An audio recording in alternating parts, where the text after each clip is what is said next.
Okay, I'd like to show you a little more advanced Loft features than just connecting two shapes. So I'm going to go ahead and hide these three and turn on some other sketches that I have here. So all I need to do is hover beside my lofts and sketches right here. Whoop, I guess I can right click and hit suppress, and that will hide what's here. So I'm going to do that with all three of these shapes just to clean up our work area just a little bit. Now, also beside each of the sketches, I have the little eye. I can click on that to hide the sketches.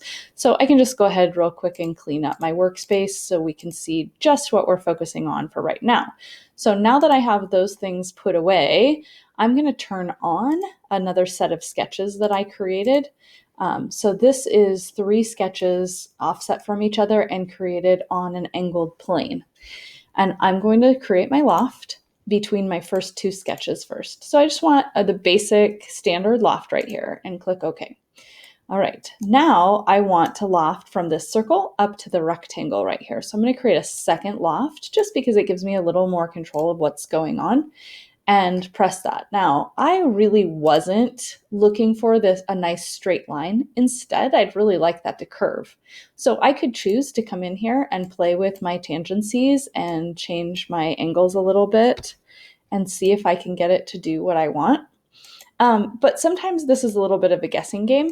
So instead, we're going to go ahead. I'm just going to finish that loft real quick in orbit so you can see how it turned it, but it created a straight line from my circle to the corner of my rectangle. I'd really prefer for this to be a nice smooth curve. Okay, so to make that happen, what I need to do is sketch another profile. So I've done that just to speed this up a little bit here. So I created a new work plane that is in the center of this rectangle right here. And then I sketched a spline or a line that shows up right here. And let me turn that on so we can see it. So from the right side here, you can see I've created this nice curve and it goes through my circle that's the top of this first loft and through the center of the rectangle that's up here. It's not exact, it just was an estimated sketch. I'm going to go into, let's see, we're going to hide this loft right here, suppress it actually, and we're going to create a new one. So this time I'm going to loft and I'm going to go from my circle to my rectangle. But instead of this straight line loft right here, I'm going to come into my dialog box and choose path.